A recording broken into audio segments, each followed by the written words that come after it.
안녕하세요. 언제쯤 끝날까요? 이름의 코너나. 오늘은 128쪽 토지 이동 보겠습니다. 우리 시험에서 가장 중요한 부분, 공간정보법에서 가장 빈번하게 출제되는 부분이 될 거예요. 토지 이동. 토지 이동의 개념은 정말 여러 번 했죠. 여기 한 필지 토지가 있을 테고 이 토지에 관한 정보가 수집이 될 겁니다. 한 필지 토지에 관한 정보가 수집이 될 텐데 이 정보를 수집하는 방법은 두 가지죠. 조사와 측량을 통해서 수집이 이루어집니다. 이 정보는 가장 중요한 정보는 주된 정보는 토지 표시에 관한 정보가 주된 정보가 될 테고 토지 표시에 관한 정보는 소재, 한 필지 토지의 소재, 지번, 지목 요 세 가지는 조사를 통해서 수집이 이루어집니다. 그리고 면적, 경계, 좌표 요 세 가지는 측량을 통해서 수집이 이루어지게 될 겁니다. 물론 이 좌표값은 항상 수집하는 건 아니죠. 네, 두 가지 경우면 수집을 해요. 지적, 확정, 측량, 실시지역, 축적, 변경, 측량, 실시지역에서만 좌표값을 수집한다고 했죠. 그 이외에는 수집하지 않습니다. 또한 부수적인 정보로서 소유자의 이름, 주소, 주민번호도 수집이 될 겁니다. 물론 이 소유자에 관한 정보는 조사를 통해서 수집이 이루어질 겁니다. 이 수집된 정보는 지적공부라는 공적인 장부에 주된 정보인 토지 표시에 관한 정보와 부수적인 정보인 소유자에 관한 정보가 지적소관청에 의해서 등록이 될 테고 이 등록된 정보는 지적소관청에 의해서 관리가 될 테고 궁극적으로는 주권자인 국민에게 그 정보는 공시까지 이루어지게 될 겁니다. 이를 지적제도라고 얘기했죠. 이때 이 토지 표시에 관한 정보가 바뀌는 경우가 있다는 겁니다. 소재지, 지번, 지목, 면적, 경계, 좌표가 달라지는 경우가 있다는 겁니다. 이러한 토지 표시에 관한 정보가 달라지는 것을 토지에 관한 정보가 달라진다고 해서 달을 이자에 움직일 동자를 써서 토지 이동이라고 불러요. 일본에서 쓰는 용어예요. 일본식 용어인데 토지에 관한 정보가 달라진다. 달을 이자에 움직일 동자를 써서 달라진다라고 해서 토지 이동이라고 부릅니다. 그럼 이 토지 이동이 나타나게 되면 달라진 바를 여기다가 반영을 해야 되겠죠. 달라진 바에 따라서 이 부분을 고쳐야 될 겁니다. 이를 뭐라고 얘기했죠? 토지 이동에 의해서 지적 공부를 정리한다고 해서 토지 이동 정리라고 얘기를 합니다. 그런데 원래 이 용어가 만들어질 때는 토지의 표시가 달라질 때 이 용어가 만들어진 건데 나중에 두 가지가 추가가 됐습니다. 토지의 표시를 새로이 정하는 경우 이것도 토지 이동에 추가를 시켰고 토지의 표시를 말소하는 경우 이것도 토지 이동에 추가를 시켰어요. 그래서 이 두 가지가 추가가 된 것을 알고 있느냐라는 의미에서 토지 이동에 관한 개념이 자주 출제가 됩니다. 토지의 표시를 새로이 정하거나 변경하거나 말소하는 것을 토지 이동이라고 불러요. 다만 가장 중요한 내용은 요게 될 겁니다. 요 단어 갖고 이게 만들어진 거니까 또한 토지 소유자에 관한 정보가 달라지는 경우도 있겠죠. 이름, 주소, 주민번호가 바뀌는 경우도 있습니다. 이를 뭐라고 부르냐면 소유자 변경이라고 부릅니다. 개명을 하면 이름이 달라질 테고 이사를 가면 주소가 달라질 테고 성전환 수술하면 주민번호가 달라질 겁니다. 이렇게 소유자에 관한 정보가 변경되는 경우가 있는데 이를 소유자 변경이라고 부르고요. 이름, 주민번호, 주소가 달라졌다면 여기도 고쳐야 되겠죠. 이걸 고쳐야 될 겁니다. 이걸 뭐라 부르냐면 소유자 변경에 의해서 지적 공부를 정리한다고 해서 소유자 정리라고 얘기를 했습니다. 이 두 가지를 합해서 지적 공부를 정리한다고 해서 지적 공부를 고친다고 해서 지적 정리라고 얘기했죠. 지적 정리. 그래서 지적 정리는 토지 이동 정리와 소유자 정리 두 가지가 있는데 이 소유자 정리가 조금 어렵게 출제가 되는 부분이에요. 공간정보법에서 그나마 가장 어렵게 출제되는 부분이 바로 이 소유자 정리가 될 겁니다. 오늘 다 보실 거예요. 5개 테마를 보실 거고요. 그 다음에 가장 중요한 제도는 이게 될 겁니다. 토지 이동. 이게 가장 중요한 제도가 될 텐데 이 토지 이동은 일반적 토지 이동이라는 것도 있고 그 다음에 특수한 토지 이동이라는 것도 있다고 했죠. 일반적 토지 이동은 뭐가 있죠? 신규 등록, 등록 전환, 등록 전환, 분할, 합병, 지목 변경, 그리고 바다가 된 토지의 등록 말소, 바다가 된 토지의 등록을 말소하는 것. 이걸 일반적 토지 이동이라고 불러요. 이 일반적 토지 이동이 가장 원칙적인 토지 이동이 될 텐데요. 토지 자체에 변화가 있어서 지적 공부도 고쳐야 되는 경우예요. 토지 자체에 변화가 있어서 지적 공부도 고쳐야 되는 경우. 물론 이 신규 등록과 이 바다가 된 토지의 등록 말소는 요 새로이 정하는 경우가 신규 등록, 그리고 요 말소가 바다가 된 토지의 등록 말소인데 요거는 나중에 추가가 된 것이기 때문에 요거는 토지 자체에는 변화가 없을 겁니다. 그래도 여기에 포함을 시키는 겁니다. 그 다음에 특수한 토지 이동은 등록상 정정, 축척 변경, 등록상 정정, 축척 변경, 그 다음에 지번 변경, 그 다음에 토지의 표시 방법 변경, 토지의 표시 방법 변경, 그 다음에 행정구역 변경, 행정구역 변경 또는 행정구역의 명칭 변경. 이거는 토지 자체에는 변화가 없지만 지적 공부를 고쳐야 되는 경우예요. 그래서 이걸 특수한 토지 이동이라고 부르고요. 그 다음에 사회가 복잡해지면서 또 하나가 더 추가됐습니다. 도시개발 사업이 이루어지는 경우. 이건 대규모로 토지 이동이 나타난 거죠. 그래서 도시개발 사업이 이루어지는 경우도 또 추가가 됐어요. 그것도 이쪽으로 포함시킵니다. 나중에 추가가 된 거라서. 그래서 도시개발 사업이 시행되는 경우. 그래서 이러한 토지 이동이 있는데 여기는 골고루 출제가 될 테고, 이쪽에서 주로 집중적으로 출제가 됩니다. 이쪽에서. 그래서 오늘은 이런 것들을 다 보실 거고, 이것도 다 보실 거예요. 그래서 오늘 목표는 지적 측량 전 단계까지 다 하시는 게 목표예요. 그래서 어려운 걸 다 보실 겁니다. 어려운 것들을. 그러면 먼저 신규 등록을 보실 텐데, 이걸 보시기 전에 하나 더. 토지 이동은 누가 결정하는 걸까요? 토지 이동은 누가 결정을 하겠습니까? 지적 공부를 고칠 수 있는 자가 결정을 하는 겁니다. 결정한 다음에 지적 공부를 고쳐야 되기 때문에 지적 공부를 고칠 수 있는 자가 결정을 하는 겁니다. 누구겠습니까? 지적소관청. 그렇죠. 토지 이동을 결정하는 주체는 지적소관청입니다. 지적소관청이 토지 이동을 결정을 하게 될 겁니다. 그런데 이 토지 이동에 대한 지적소관청의 결정이 행정처분으로 보게 되면, 다 했던 거예요. 행정처분으로 보게 되면 불만이 있는 자는 지적소관청의 토지 이동에 대한 결정에 대해서 불만이 있는 자는 행정소송 제기를 통해서 번복시킬 수가 있습니다. 번복이 가능해요. 이 토지 이동에 대한 지적소관청의 결정이 행정처분이라고 보게 되면 불만이 있는 자는 이 행정소송 제기를 통해서 지적소관청의 결정을 뒤집을 수가 있습니다. 번복시킬 수가 있어요. 그런데 이 지적소관청의 결정이 행정처분이 아닌 것으로 보게 되면 행정소송 제기를 할 수가 없습니다. 그 이유는 우리 행정소송법에서는 행정처분만 행정소송을 제기할 수 있다는 규정이 있기 때문에 그래요. 그러면 행정소송을 제기할 수 없으니까 번복시킬 수 있을까요? 없을까요? 없습니다.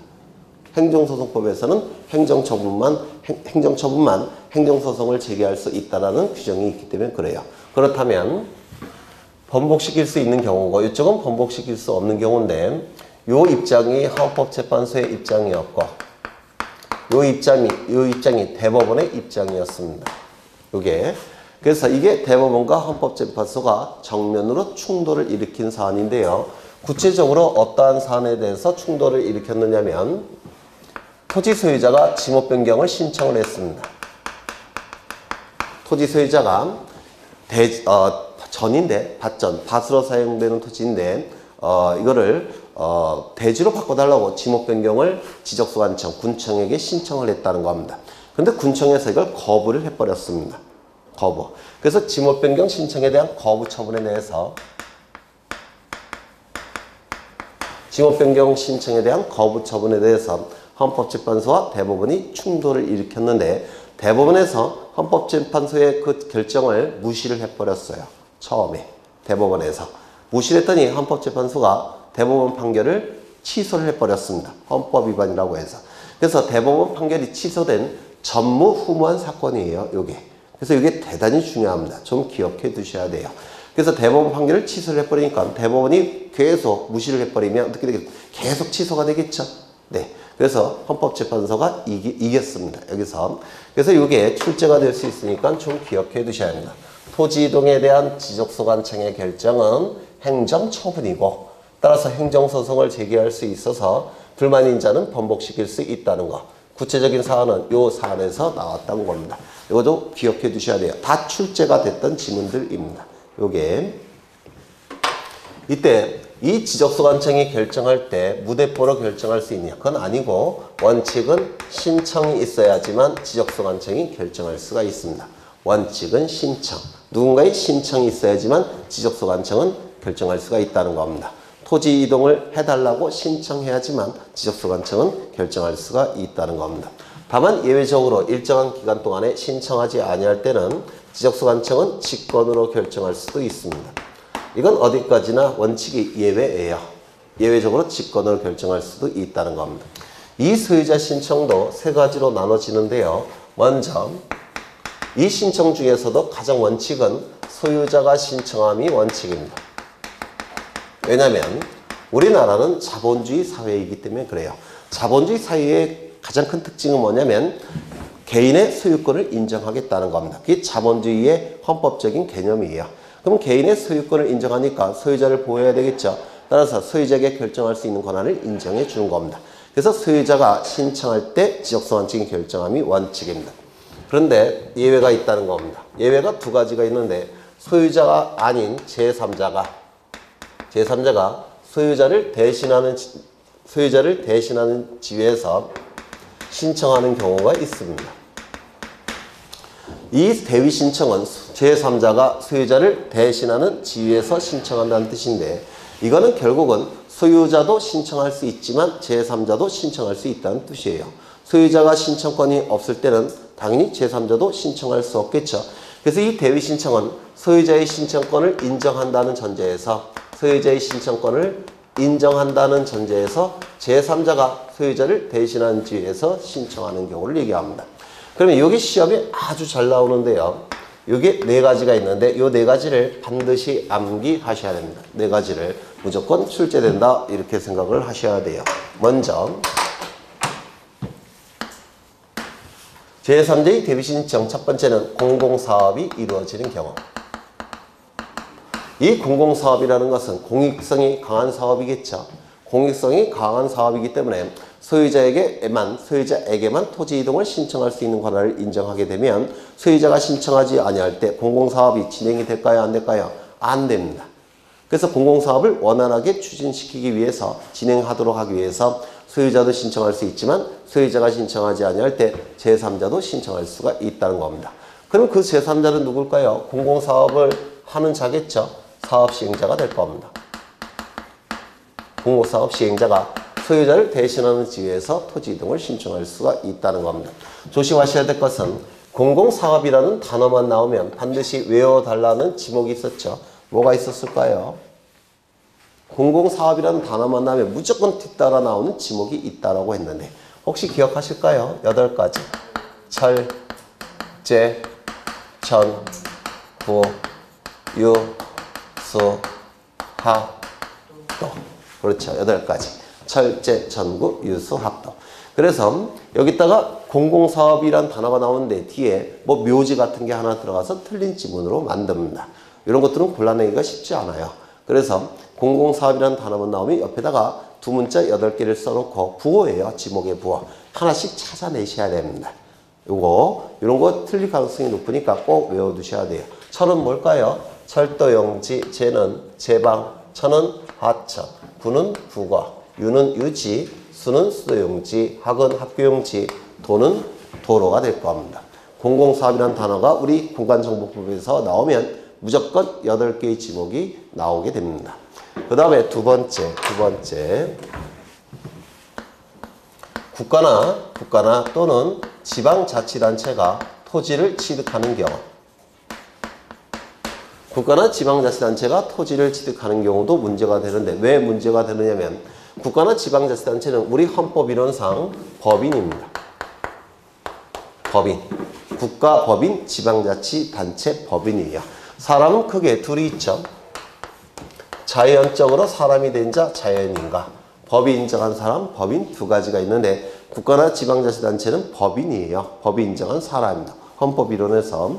근데 이 자연인은 사회생활을 어떻게 하죠? 팔다리로 하죠. 그렇죠. 팔다리를 가지고 사회생활을 하죠. 그러면 법인도 사회생활을 할 텐데 이 법인은 팔다리가 없고 팔다리 역할을 하는 게 있습니다. 그렇죠. 팔다리 역할을 하는 게 뭔가 있겠죠. 이 팔다리 역할을 하는 게 뭐냐면 대표자, 대표기관이에요. 대표자입니다. 이 대표자가 법인을 대표해서 요 법률 행위 같은 것들을 하는 겁니다. 사회활동을 하는 거예요. 그러면 여기서 국가나 지방자치단체는 법인이니까 팔다리가 없고 팔다리 역할을 하는 자가 토지 이동을 대신 신청해야 되겠죠. 팔다리 역할을 하는 자는 국가의 경우에는 국가기관의 장, 지방자치단체의 경우에는 지방자치단체의 장. 이 국가기관의 장이나 지방자치단체의 장이 국가법인이나 지방자치단체 법인을 대신하는 지위에서 토지 이동을 신청하는 겁니다. 세 번째. 주택법에 따른 공동주택의 부지가 되는 경우. 주택법에 따른 공동주택의 부지가 되는 경우. 아파트 같은 걸 얘기하는 거죠. 이 주택법에 따른 공동주택 부지인 경우. 이건 둘로 나눠지는데요. 여기 공동주택의 부지가 있습니다. 공동주택의 아파트 부지. 그러면 여기에 아파트가 들어서 있겠죠. 아파트가 들어서 있을 겁니다. 그런데 이 아파트 소유자들을 구분 소유자라고 부르는데 이 구분 소유자들이 모인 단체가 있죠. 뭡니까? 민법에서 관리단. 들어보셨어요? 아직 안 배우셨어요? 네. 이게 요즘 그 아파트 같은 경우 뭐가 있죠? 입주자 대표회의가 있죠. 이거는 입주자 대표회의가 아니라 소유권자의 대표회의예요. 관리단이라고 있습니다. 민법에서 공부하실 거예요. 이 관리단의 대표기관이 누구냐면 관리인입니다. 민법에서 나중에 하실 거예요. 관리단, 구분소유권자로 구성된 관리단이 만들어지고 관리단의 대표기관이 관리인이라는 대표기관이 있는데 이 관리인이 소유자들을 대신해서 토지 이동을 신청할 수가 있다는 겁니다. 문제는 이 관리인은 구분소유권자가 10명 이상일 때만 있습니다. 민법에서 하실 거예요.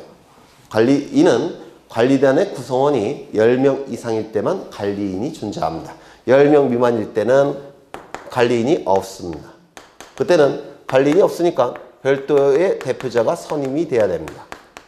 그래서 구분소유권자 10명 이상일 때는 관리인, 10명 미만일 때는 별도의 대표자가 선임이 돼야 돼요. 다 민법에서 하시는 거예요. 그래서 관리인이 없을 때는 대표자가 선임이 될 겁니다. 즉 소유자가 10명 미만일 때는 별도로 대표자가 존재하게 됩니다. 그 다음에 여기에 아파트가 들어서기 전도 있겠죠. 아파트가 들어서기 전, 아파트 건물이 들어서기 전, 그때는 아파트 건설사업 시행자가 토지 소유자들 대신하는 지위에서 토지 이동을 신청하는 겁니다. 그 다음에 네 번째, 채권자는 채무자인 소유자를 대신하는 지위에서 토지 이동을 신청할 수가 있다는 겁니다. 채권자는 채무자인 소유자를 대신한 지위에서 토지 이동을 신청할 수가 있는데요. 이거는 채권자 대위권이라는 권리에 근거해서 신청하는 건데 우리 민법 제404조에 규정이 되어 있습니다. 또 민법에서 하실 거예요. 요 네 가지는 소유자를 대신해서 제3자가 신청하는 겁니다. 네 가지니까 시험에 내기 정말 좋겠죠. 꼭 외우셔야 돼요. 요 네 가지는. 그 다음에 예외 두 번째. 특례 규정. 이 특례 규정은 특별한 예외 규정이라는 뜻인데요. 특별한 예외 규정. 이 특례 규정은 특별한 예외 규정인데 왜 특별한 예외 규정이냐면 소유자의 신청권을 박탈하기 때문에 특별한 예외 규정입니다. 여기도 소유자 신청권이 있죠. 여기도 소유자의 신청권이 있어요. 근데 여기서는 소유자의 신청권을 처음부터 박탈합니다. 소유자에게 신청권이 아예 없습니다. 그래서 특별한 예외 규정, 특례 규정이라고 부르는데 도시개발 사업 같은 토지개발 사업이 이루어지는 경우 도시개발 사업 같은 토지개발 사업이 이루어지는 경우 도시개발 사업, 경지정리 사업 뭐 이런 각종 토지개발 사업이 이루어지는 경우 이 토지개발 사업은 이 공공사업보다도 훨씬 공공성, 공익성이 강합니다. 토지개발 사업은 공공사업보다 훨씬 더 공익성, 공공성이 강해요. 따라서 처음부터 소유자의 신청권을 박탈해버립니다. 소유자에게 신청권을 인정해버리면 이 강한 공공성이 있는 사업이 진행이 안 됩니다. 그래서 처음부터 그냥 박탈해버려요. 그리고 누구만 토지 이동을 신청할 수 있느냐면 사업 시행자만이 토지 이동을 신청할 수 있게 법에서 만들어 놓은 겁니다. 사업 시행자만 토지 이동을 신청할 수가 있다는 겁니다. 차이가 있죠? 네. 그래서 특별한 예외 규정, 특례 규정이라고 불러요. 그렇다면 토지 소유자가 토지 이동을 원한다면 직접 토지 이동을 신청할 수 있을까요? 없을까요? 없겠죠. 신청권이 처음부터 박탈됐으니까 이때는 사업 시행자에게 요청할 수밖에 없을 겁니다. 토지 이동을 신청해 달라고. 그렇죠. 이걸 특례 규정, 특례 규정이라고 부릅니다. 그 다음에 이 직권에 의한 토지 이동, 이것도 꼭 외워두셔야 되는데 이 직권에 의한 토지 이동은 순서를 기억해 두셔야 돼요. 그것도 벌써 세 번째 하는 거예요. 직권에 의한 토지 이동은 어떠한 순서에 따라서 진행이 되느냐. 시간의 흐름과 논리에 따라서 진행되고 있기 때문에 이게 자주 출제가 됩니다. 먼저 이러한 신청이 없을 때 지적소관청은 마냥 기다릴 수는 없습니다. 그렇겠죠. 이때는 지적소관청은 토지 이동에 관한 현재의 상황을 어떻게 조사할지 먼저 계획을 수립해야 됩니다. 토지 이동에 관한 현재의 상황을 어떻게 조사할지 먼저 계획을 수립해야 돼요. 뭐라고 자꾸 출제하느냐면 토지 이동인데 토지 이용으로 자꾸 출제합니다. 토지 이용과 토지 이동은 개념이 완전히 다르죠. 토지 이동은 달라진다는 뜻이고 토지 이용은 이용한다는 뜻이죠. 자꾸 토지 이용 현황 조사 계획 수립 이렇게 출제를 해요. 이건 틀린 지문입니다. 토지 이동입니다. 토지 이동. 모의고사 같은 데서 단골로 보실 거예요. 두 번째, 계획을 수립했다면 수립한 계획에 따라서 이제 조사를 해야 되겠죠. 그래서 토지 이동 조사를 합니다. 토지 이동이 어떻게 이루어졌는지 현재의 상황을 수립한 계획에 따라서 조사를 합니다. 토지 이동 조사를 한다는 겁니다. 토지 이동에 대한 현재의 상황을 수립한 계획에 따라서 조사를 할 겁니다. 조사가 이루어지면 이제 정보가 수집되겠죠. 수집된 정보를 토지 이동 조사부라는 장부에 적습니다.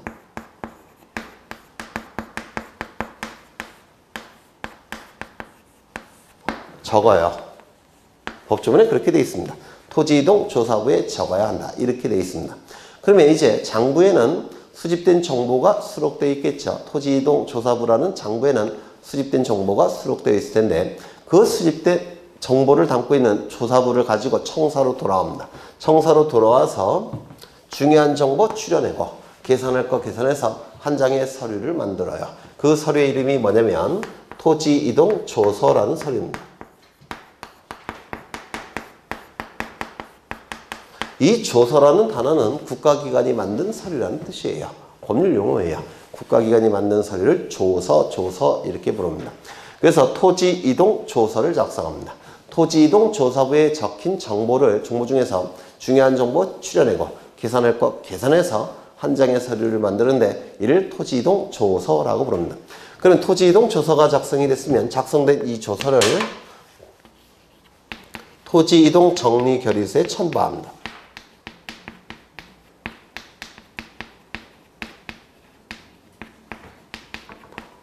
토지이동 정리결의서라는 서류에 첨부를 해요. 토지이동 정리결의서는 이따가 보실 거고요.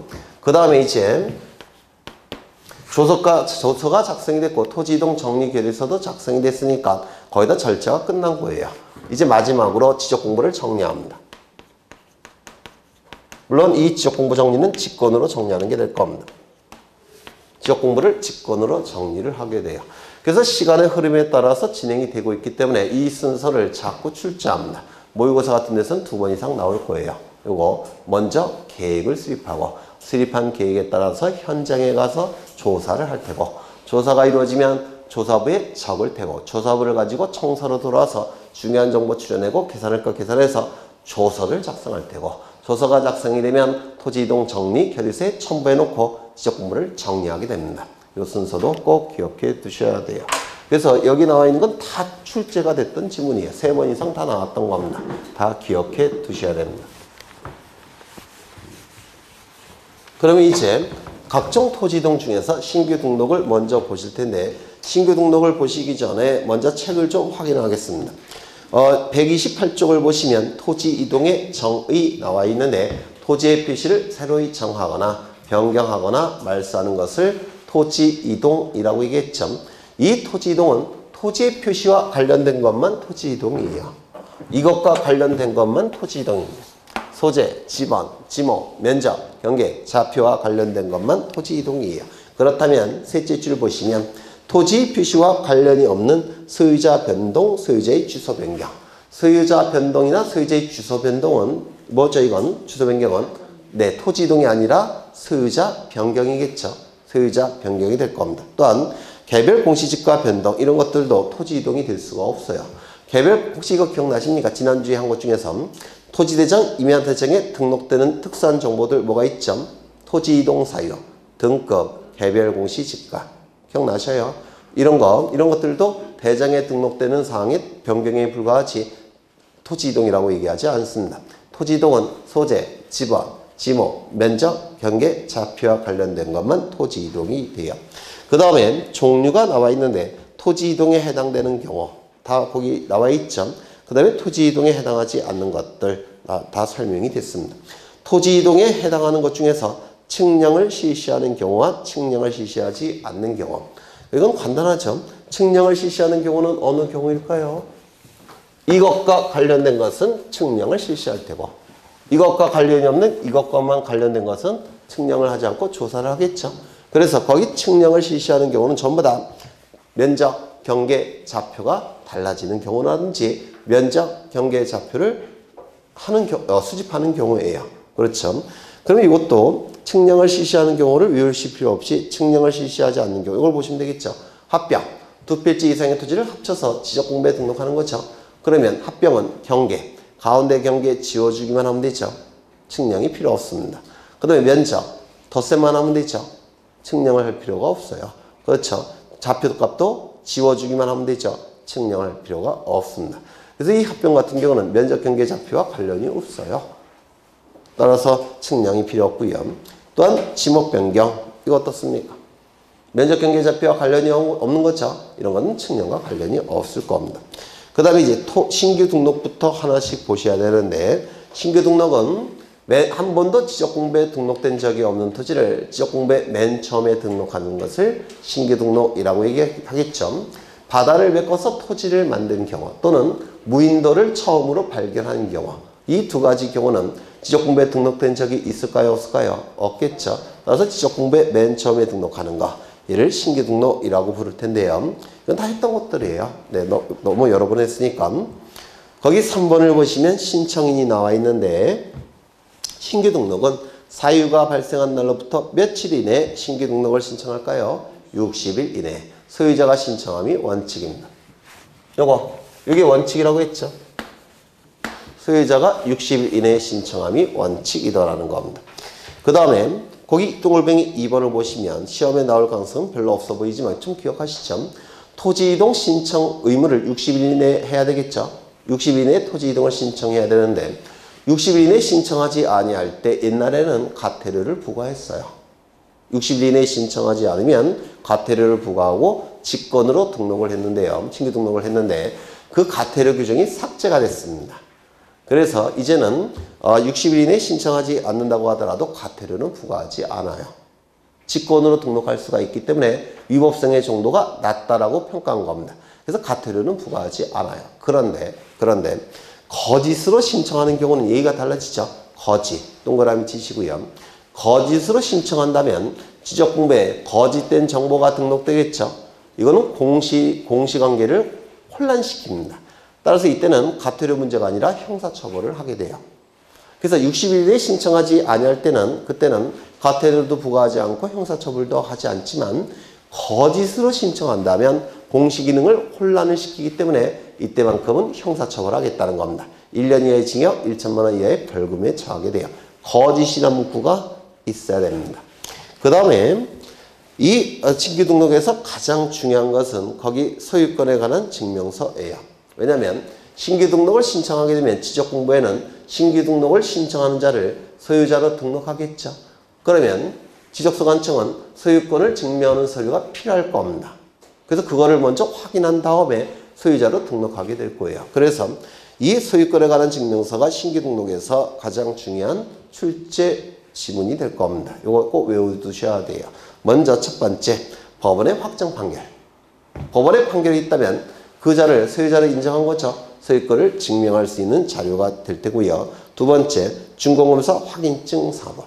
바다를 메꿔서 토지를 만드는 경우에는 토지로 만든 경우에는 관할관청에 가서 준공검사를 받아야 돼요. 여기서 이 주는 완료 준자고 공은 공사라는 뜻이에요. 공유 쓰면 매립공사라는 뜻인데 공유 쓰면 매립공사가 완료가 됐다는 겁니다. 그걸 준공 이런 표현을 씁니다. 완료 준자에 공사 공자입니다. 그러면 공유 쓰면 매립공사가 완료가 됐으면 관할관청에 검사를 받아야 되겠죠. 준공검사를 받게 돼요. 준공검사를 받게 되면 관할관청은 확인서를 한 장 써줍니다.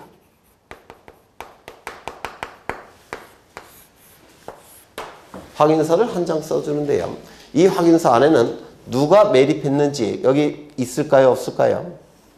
매립한 자. 있겠죠. 따라서 여기 매립한 자가 갑이라고 되어 있다는 겁니다. 그러면 우리 민법에 의해서 바다를 메꿔서 토지를 만든 경우는 매립한 자가 소유권을 취득하죠. 민법에 의해서. 맞아요.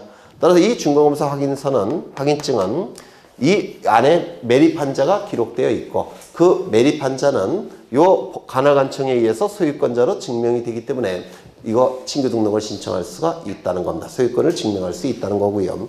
그 다음에 세 번째, 도시계획구역 내의 토지다 이런 표현이 있죠. 도시계획구역 내의 토지인데 신규 등록을 신청하는 단계입니다. 그러면 지적공부가 없는 상태라고 한다면 등기부도 있을까요? 없을까요? 거기 우리는 지금 신규 등록을 보고 계신 거죠. 그런데 도시계획구역의 토지랍니다. 그런데 신규 등록을 신청할 단계니까 지적공부는 현재 있습니까? 없습니까? 없죠. 지적공부가 없다는 얘기는 등기부도 없다는 뜻이에요. 그렇다면 그 토지는 누구 소유일 가능성이 높을까요? 무주의 부동산일 가능성이 높고 무주의 부동산은 국유로 보죠. 국유 토지일 가능성이 높다는 겁니다. 그럼 국유토지일 가능성이 높으니까 국유재산의 총괄관리청이 있을 텐데 국유재산을 총괄적으로 관리하는 국가기관은 누구냐면 기획재정부 장관이에요. 기획재정부 장관이 국유재산의 총괄관리청입니다. 그럼 기획재정부 장관이 국유재산을 누구에게 넘기겠다는 겁니까? 지방자치단체에게 넘기겠다는 거예요. 그러면 지방자치단체의 장과 국유재산의 총괄관리청이 협의하겠죠. 그럼 협의서가 작성이 될 겁니다. 그럼 그 협의서 안에는 국유재산을 지방자치단체에게 넘기겠다는 문구가 있을까요? 없을까요? 있겠죠. 따라서 그 협의서는 그런 문구가 있을 테니까 지방자치단체가 토지 소유권 취득을 증명한 자료가 될 수가 있다는 겁니다. 그래서 이거 좀 기억해 두셔야 돼요. 이해가 좀 어렵죠? 다시요. 도시계획구역 내의 토지인데 지적공부도 없고 등기부도 없는 상태라고 한다면 그 토지는 무주의 부동산일 가능성이 높고 무주의 부동산일 가능성이 높기 때문에 국유재산일 가능성도 높고 국유재산의 가능성이 높기 때문에 국유재산의 총괄관리청이 기획재정부 장관이 그 투기재산을 지방자치단체에 넘기겠다는 겁니다. 그러면 기획재정부 장관과 지방자치단체 의장이 협의를 할 테고, 협의를 하게 되면 협의서가 작성이 될 텐데, 그 협의서 안에는 국유재산을 지자체에게 넘긴다는 문구가 있을 겁니다. 그러면 지방자치단체는 그 토지 소유권을 취득을 증명하는 서류로서 협의서를 제출할 수 있겠습니까? 있겠다는 겁니다. 잘 이해를 해보셔요. 그 다음에 마지막은 기타. 그래서 4가지 꼭 외워두셔야 돼요. 첫 번째, 법원의 확정 판결서. 두 번째, 준공검사 확인증. 세 번째, 협의서. 네 번째, 기타. 반드시 외우셔야 되고요. 그 다음에 거기 특이한 게 원본뿐만 아니라 사본도 들어가 있죠. 사본이 다 포함되어 있습니다. 판결서 같은 경우는 정본이라는 게 있는데 혹시 정본이 뭔지 아셔요? 판결서 원본은 법원이 갖고 있어야 돼요. 판결서 원본은 법원이 갖고 있으니까 원고 피고에게 원본을 줄 수는 없죠. 그래서 판결서 원본을 복사를 합니다. 판결서 원본을 복사를 딱 해놓고 원본과 같은 효력을 인정을 하기 위해서 여기 정본이라는 직인을 찍은 겁니다. 복사본에 원본과 같은 효력이 있는 정본이라는 직인을 찍은 게 바로 정본이에요. 원본은 법원이 갖고 있어야 되니까 원고 피고에게는 원본을 줄 수는 없어요. 그래서 원본과 같은 효력이 있는 정본을 만들어서 정본을 원피고에게 주는 겁니다. 그래서 원본뿐만 아니라 모두 포함되어 있다고요. 사본. 그 이유는 전산망이 국가기관마다 다 연결되어 있어요. 따라서 사본을 제출한다고 하더라도 지적소관청은 확인할 수가 있습니다. 전산망이 다 연결되어 있으니까. 그래서 사본이 포함되고 있고요. 그 다음에 동글뱅이 2번을 보시면 이러한 서류를 지적소관청이 이미 가지고 있다면, 관리하고 있다면 따로 제출할 이유가 있습니까? 없습니까? 없겠죠. 확인으로 대신할 수 있을 겁니다. 이것도 법이 개정이 되면서 들어간 건데요. 국민의 편의를 위해서 이런 규정을 둔 겁니다. 옛날에는 지적소관청이 가지고 있어도 공무원의 편의를 위해서 무조건 제출했습니다. 근데 지금은 그렇지 않아요. 이미 지적소관청이 가지고 있다면 확인으로 대신할 수가 있다는 겁니다. 대신에 일본식 표현이 가름이에요. 뭐 똑같은 뜻입니다. 그 다음에 제출하지 않는 서류에서 1번을 보시면 측량성과도 첨부를 요하지 않는다 이런 문구 있죠. 이것도 옛날에는 측량성과도를 무조건 첨부했어요. 옛날에는 누구의 편의를 위해서? 공무원의 편의를 위해서. 근데 지금은 이거 첨부하지 않습니다. 왜냐하면 지적소관청이 보통은 검사 측량을 합니다. 검사 측량을 하기 때문에 지적소관청이 이미 성과도를 가지고 있습니다. 측량 성과도를 이미 가지고 있어요. 그래서 제출한다는 규정이 다 삭제가 됐습니다. 그래서 지금은 제출하지 않습니다. 그 다음에 등기부도 없으니까 등기부 같은 거 제출할 수 없겠죠. 신규 등록할 때는. 그 다음에 넘겨보시면 나머지 것들을 읽어보시면 될 테고요. 등록전환 이걸 좀 보겠습니다. 먼저 등록전환을 보시기 전에 우리 공간정보법은 지목이 총 28개가 있습니다. 지목이 총 28개가 있는데요. 이 28개를 둘로 나눕니다. 10개와 18개로 나눠요. 이 나누는 기준은 우리 사회에서 거래가 잘 되는 토지들. 거래가 잘 되는 토지들은 지적소관청이 어떻습니까? 효율성을 높일 필요가 있어요. 왜냐면 거래가 잘 된다는 얘기는 땅값이 굉장히 비싸다는 뜻입니다. 땅값이 비싸다는 얘기는 지적소관청이 효율성도 높일 필요가 있고 효율적으로 관리할 필요가 있습니다. 그러한 토지들은 지목이 18개예요. 우리 사회에서 거래가 잘 되는 토지들. 따라서 땅값이 비싼 토지들. 땅값이 비싸니까 지적소관청이 효율성도 높이고 효율적으로 관리할 필요가 있는 토지들. 거기에 해당되는 토지가 18개의 지목입니다. 여기에 해당되는 토지는 토지대장과 지적대에 등록해서 관리합니다.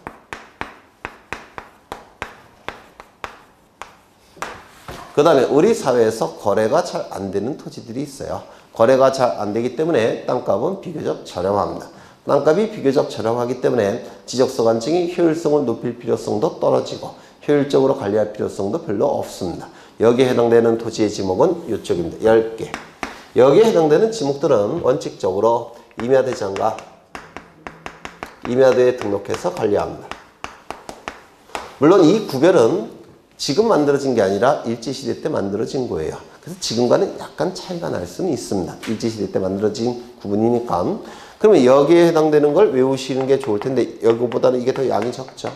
여기에 해당되는 걸 외우시면 좋을 텐데 10개의 지목 철, 제, 천, 구, 유, 수, 묘, 모, 도, 임. 이 10개의 지목은 거래가 잘 안 돼요.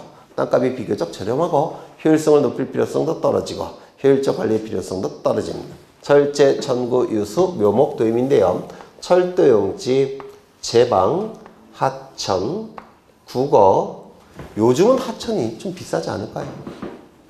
남자들의 로망이 하천가에 집 짓고 사는 거 아닙니까? 근데 이건 지금 시대 기준이 아니라 일제시대 기준이에요. 일제시대는 농사 짓는 토지가 제일 비쌌죠. 네.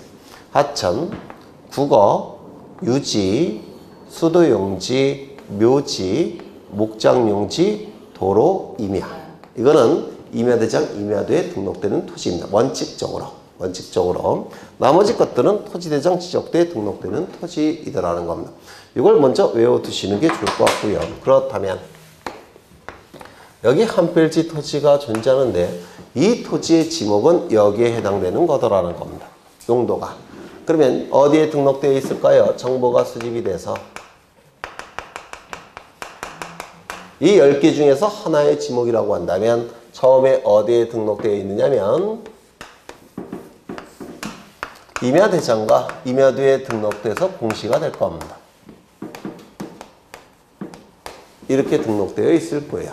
그런데 이게 이쪽 지목에서 이쪽 지목으로 바뀌었다는 겁니다. 그러면 더 이상 임야대장, 임야도에 등록해서 관리할 수는 없겠죠. 옮겨야 될 거예요. 그래서 옮깁니다.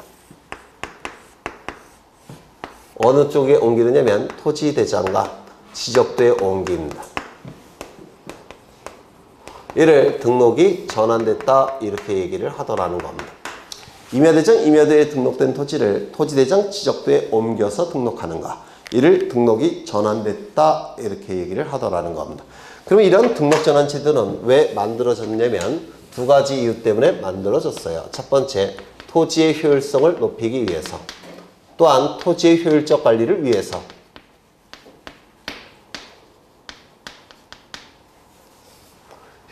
효율적 관리를 위해서. 토지의 효율성을 높이고 토지를 효율적으로 관리하기 위해서 이 등록전환 제도가 만들어진 겁니다. 이쪽에서 등록해서 관리하는 게 훨씬 효율성도 높일 수 있고 효율적으로 관리할 수가 있다는 겁니다. 왜? 비싼 토지니까. 그렇죠. 두 번째. 도면의 정밀도를 높이기 위해서. 보통 이 임야도는 축척이 6,000분의 1이에요. 그리고 이 지적도는 보통 축척이 600분의 1 아니면 1200분의 1입니다. 그러면 어느 쪽 도면이 정밀합니까? 이쪽이 훨씬 정밀하죠. 그래서 도면의 정밀도를 좀 높이기 위해서 토지를 좀 더 상세하게 공시하기 위해서 이 등록전환 제도가 만들어졌다는 겁니다. 이 두 가지 이유 때문에 만들어졌어요. 이 등록전환과 관련해서 개념이 출제가 되는데요. 개념. 첫 번째, 이 역은 등록전환이 되느냐. 즉 토지대장 지적도에 등록된 토지를 임야대장 임야도로 옮겨서 등록할 수 있느냐. 이게 등록전환이 될 수가 있느냐. 이건 등록전환이 될 수가 없습니다. 이유는 등록전환 제도가 만들어진 취지는 이거예요. 그러면 토지대장 지적도에 등록된 토지를 임야대장 임야도로 옮겨서 등록하면 효율적 관리가 어떻게 됩니까? 떨어지겠죠. 효율성도 떨어질 테고 도면의 정밀도는 어떻습니까? 떨어지겠죠. 따라서 등록전환 제도가 만들어진 취지와 충돌을 일으키기 때문에 역은 등록전환이 아닙니다. 즉 토지대장 지적도에 등록된 토지를 임야대장 임야도에 등록을 바꾸는 것은 등록전환이라고 하지 않습니다.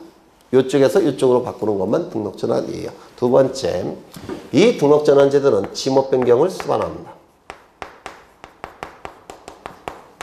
그렇죠. 이쪽 지목에서 이쪽 지목으로 바뀌어서 등록을 바꾼 거죠. 따라서 지목 변경을 수반을 해요. 하지만 이때의 지목 변경과 여기서의 지목 변경은 완전히 다른 겁니다. 이것과 등록 전환의 지목 변경은 다른 거예요. 이게. 그러면 저기서 얘기하는 지목 변경 제도는 뭐냐면 이 안에서 바뀌는 거. 이건 등록전환이에요? 아니에요? 아니죠. 이게 바로 지목변경 제도예요. 이 안에서 바뀌는 거. 이게 지목변경입니다. 이쪽에서 이쪽으로 바뀌는 거. 등록전환이 아니라고 했죠.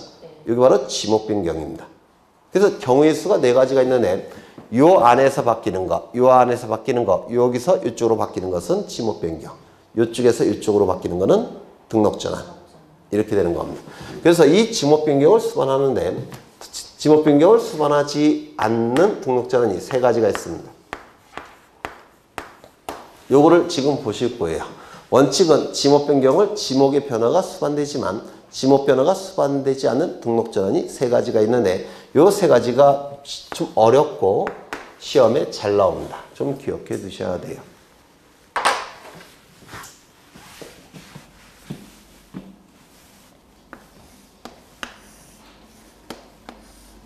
저는 지금 임야도를 그린 겁니다. 임야도를 그린 건데요. 이 안에는 토지들이 등록되어 있을 겁니다. 이런 식으로. 이렇게 등록되어 있고요. 이 임야도에 등록되는 토지 예를 든다면 임야입니다. 전부 다 임야예요.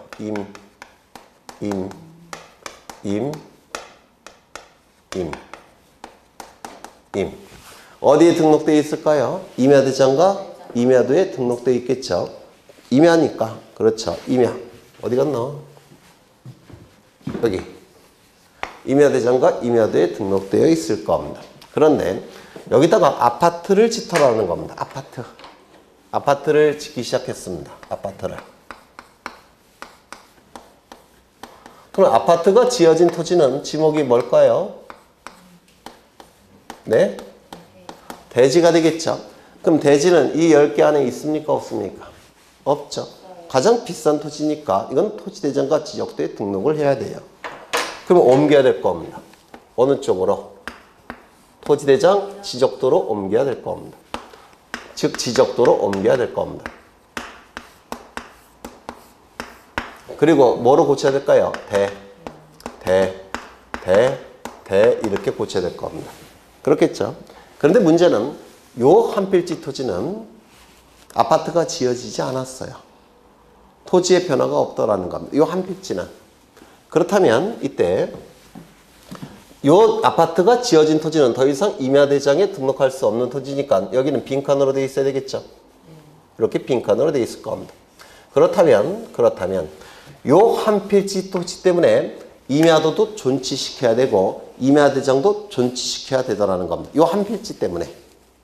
그렇다면 이거는 경제적입니까? 비경제적입니까? 비경제적이에요. 요 한 필지 때문에 임야대장도 있고 임야도도 있고 그걸 지적소관청이 관리해야 된다면 창고에서 관리 비용이 들겠죠. 공무원들도 일 더 해야 되고. 따라서 요 한 필지 때문에 임야대장, 임야도를 존치시킨다면 이는 비경제적입니다. 비경제적이라는 말을 달리 뭐라고 쓰느냐면 불합리하다는 겁니다. 그러면 요 한 필지 때문에 임야대장, 임야도를 존치시켜야 된다면 불합리하니까 요 한 필지 토지마저도 이쪽으로 옮기겠다는 겁니다. 이렇게. 이것도 이쪽으로 옮기겠다는 겁니다. 지목은 바뀔까요? 안 바뀔까요? 안 바뀌죠. 아파트가 안 들었었으니까. 따라서 여기는 그냥 지목을 바꾸지 않고 이렇게 옮기겠다는 겁니다. 이걸 말로 표현하실 수 있으셔야 돼요. 말로. 그림을 떠오르신 다음에 말로 이걸 표현하셔야 돼요. 왜냐면 말로 출제하니까 대부분의 토지가 등록전환돼요. 대부분의 토지가 등록전환되어 나머지 토지를 임야도에 존치시키는 것이 불합리하다면 그 나머지 토지마저도 등록전환을 하겠다는 겁니다. 지목 변경 없이. 이거 이해가 되실까요? 다시요. 대부분의 토지가 등록전환되어 나머지 토지를 임야도에 존치시키는 것이 비경제적이고 불합리하다면 그 나머지 토지마저도 옮기겠다는 겁니다. 다만 지목은 바뀐 적이 없으니까 지목 변경 없는 등록전환이 나타나게 될 겁니다. 얼핏 이해가 되실까요? 되시죠? 네. 두 번째.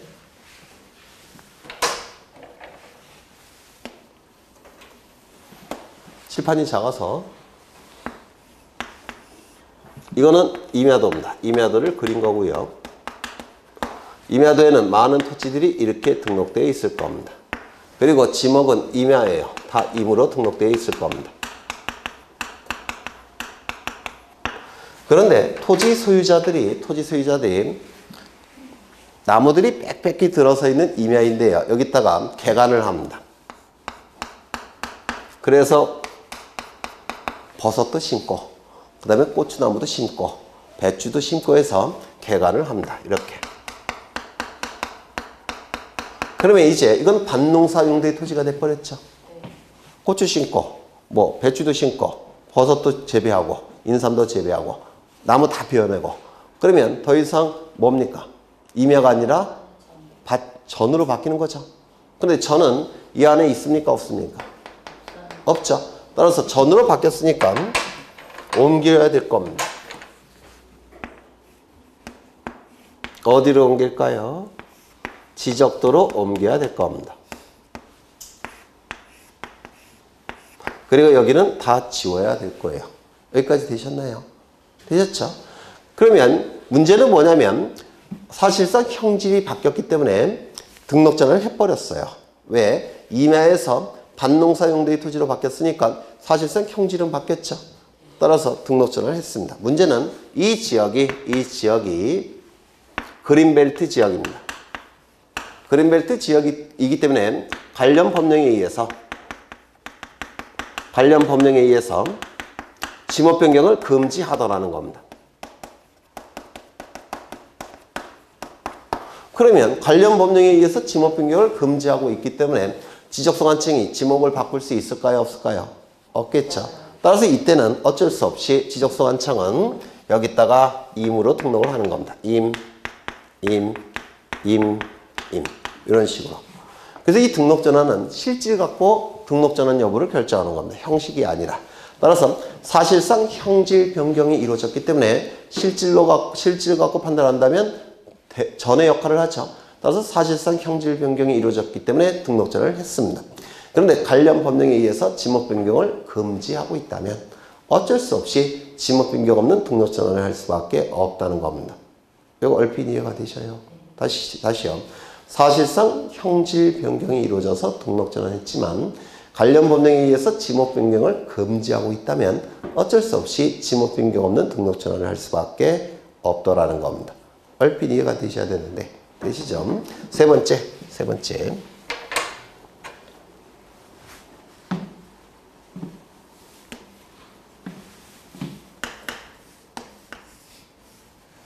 이거는 임야도를 그린 겁니다.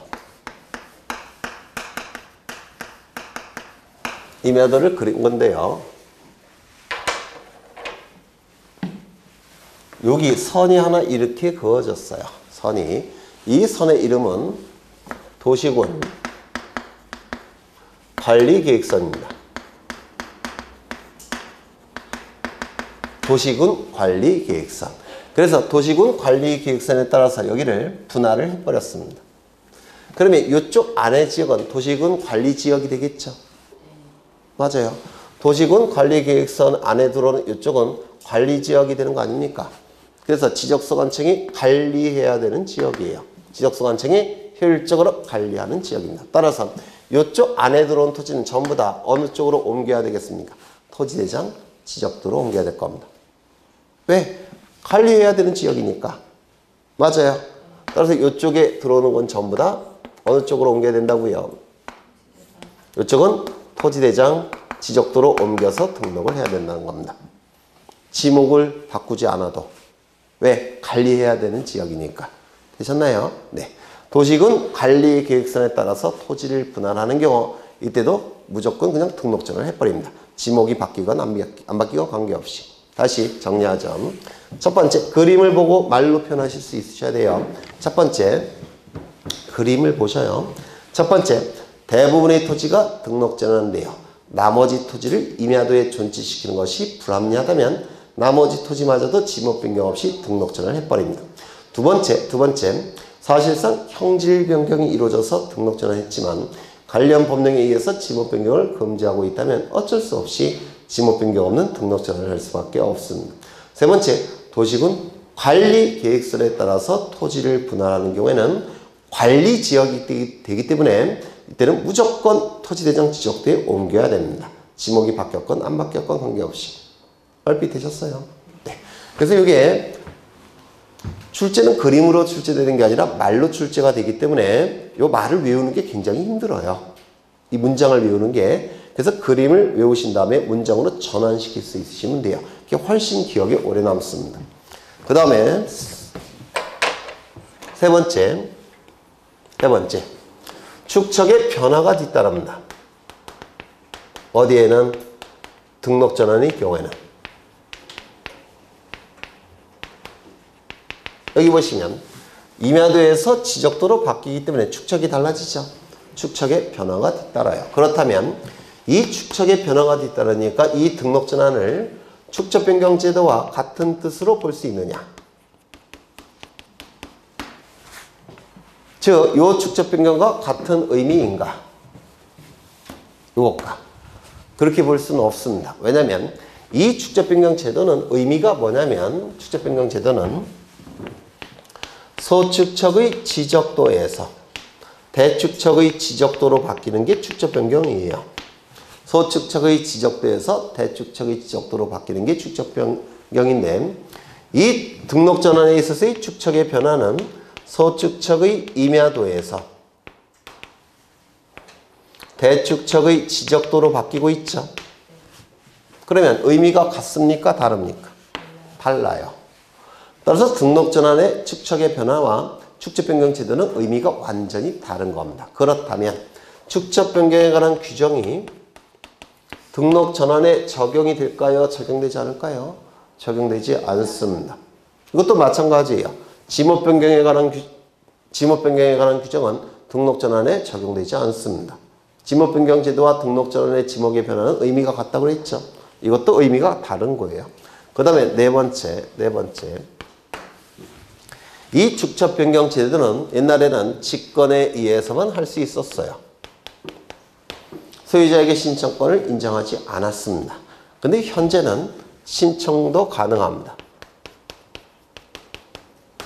이런 것들이 이 축척 변경과 관련해서 개념과 관련해서 출제가 이루어지게 됩니다. 개념과 관련해서 하나 더. 여기 임야도와 이 지적도를 비교한다면 어느 쪽이 좀 더 정밀할까요? 지적도가 훨씬 정밀해요. 왜? 보통 600분의 1. 임야도는 6000분의 1. 그렇다면 여기는 토지들이 작게 그려져 있을 테고 여기는 토지들이 크게 그려져 있을 겁니다. 맞습니까? 따라서 지적도가 훨씬 정밀하게 될 겁니다. 그렇다면 보다 정밀한 경계를 그려야 되니까 등록 전환할 때 측량이 필요할까요? 필요 없을까요? 소축척의 임야도에서 대축척의 지적도로 그려야 되겠죠. 바꿔서 그려야 되겠죠. 여기는 토지가 굉장히 작게 그려져 있을 테고 임야도에는 여기는 지적도는 토지가 큼지막하게 그려져 있을 겁니다. 그럼 경계가 어느 쪽이 정밀해요? 이쪽이 정밀하겠죠. 그렇죠. 그러면 정밀하지 못한 경계를 정밀한 경계로 바꿔서 그려야 되니까 측량이 필요할까요? 필요 없을까요? 필요해요. 이때 하는 측량을 뭐라고 부르냐면 등록 전환을 목적으로 하는 측량이라고 해서 등록 전환 측량이라고 부릅니다. 등록 전환을 목적으로 하는 측량이라고 해서 등록 전환 측량이라고 불러요. 이 등록 전환 측량을 통해서 보다 정밀한 경계가 지적도에 그려지게 될 겁니다. 그렇겠죠. 임야도보다 훨씬 정밀한 경계가 그려지겠죠. 그래요? 안 그래요? 그렇겠죠. 그러면 경계가 정밀해졌으니까 면적도 어떻게 될까요? 더욱더 정밀해질 겁니다. 맞아요. 그래서 이 지적도에서 새로 구한 면적을 뭐라고 부르냐면 여기서 새로 구한 면적을 등록 전환될 면적이라고 부릅니다.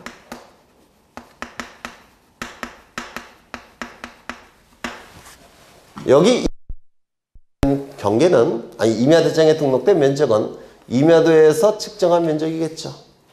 맞아요. 그러면 여기 토지대장에 등록되는 면적은 지적도에서 측정한 면적을 토지대장에 등록해야 되겠죠. 왜? 면적이 달라지니까. 맞아요. 그래서 지적도에서 새로 구한 면적을 등록 전환될 면적이라고 불러요. 이 등록 전환된 면적을 어디에 등록을 해야 되냐면 여기다가 등록해야 됩니다. 토지대장에. 이거 이해가 되셔요? 그렇죠. 그래서 이 지적도, 등록 전환 측량을 통해서 지적도를 다시 그려놓고 지적도에서 면적을 보다 정밀하게 측정해서 그 측정된 면적을 여기 토지대장에 등록을 해야 될 겁니다. 여기까지 일단 이해가 되셔요? 그렇죠. 그럼 이 토지대장에 등록된 면적을 뭐라고 부르냐면 등록 전환된 면적이라고 불러요. 여기는 등록 전환될 면적. 지적도에서 측정한 면적을 등록 전환될 면적. 그 다음에 여기 토지대장에 등록된 면적을 등록 전환이 된 면적. 이거는 보통 생략해서 등록 전환 면적 이렇게 얘기합니다. 그러면 지적도에서 구한 측정한 면적을 토지대장에 등록을 해야 되는데 여기까지 이해가 되셔요? 등록을 해야 되는데 문제는 여기 임야대장에 면적이 얼마로 등록이 됐냐면 10만 제곱미터 만으로 하죠. 10,000 제곱미터 이렇게 등록이 되어 있어요. 임야대장에. 그런데 지적도를 통해서 새로 구한 면적이 얼마냐면 10,001 제곱미터이더라는 겁니다. 1001 제곱미터. 그러면 임야대장에 등록된 면적과 등록 전환될 면적의 차가 큽니까 작습니까? 굉장히 작아요. 맞아요. 이때는 이거를 내버려 두고 요거를 이쪽에다 등록합니다. 1001 제곱미터. 이거는 무시해도 되겠다는 겁니다. 차가 너무 작으니까. 이거 얼핏 이해가 되셔요. 그런데 여기에 등록된 면적이 얼마냐면 10,000 제곱미터인데 다시 측량을 통해서 지적도에서 측정한 면적이 얼마냐면 11,000 제곱미터이더라는 겁니다. 그러면 임야대장의 과거에 등록된 면적과 등록 전환될 면적의 차가 이건 큽니까 작습니까? 커요. 이때는 크니까 이거는 여기다가 당연히 등록하겠지만 이건 고쳐놔야 됩니다. 왜냐면 소송이 진행이 되면 이것도 나중에 증거자료가 될 수가 있어요. 따라서 이거는 고쳐야 됩니다. 얼마로? 11,000 제곱미터로. 이걸 누가 하느냐? 지적소관청이 직권으로 하는 겁니다. 직권으로 정정하게 됩니다. 그래서 임야도도 직권으로 정정하고 토지대장에 등록된 면적도 직권으로 정정을 해야 돼요. 왜? 나중에 증거자료가 될 수 있으니까. 이거 얼핏 이해가 되셔요? 정리하자면 임야대장에 등록된 면적과 등록 전환될 면적의 차가 오차 허용 범위 이내일 때는 등록 전환된 면적을 등록 전환 면적으로 결정하고 이거는 내버려둬요. 하지만 오차 허용 범위를 초과한다면 등록 전환된 면적을 등록 전환 면적으로 결정하고 임야대장과 임야도에 등록된 경계나 면적은 지적소관청이 직권으로 정정해야 된다는 겁니다. 왜? 나중에 증거자료가 될 수도 있으니까. 이거 얼핏 이해가 되셔요? 그래서 여기까지 보시면 이제 등록 전환에서 가장 어려운 걸 다 보신 거예요. 가장 어려운 거 요거과 요거. 얼핏 되셨을까요? 네, 여기까지 보고 쉬겠습니다.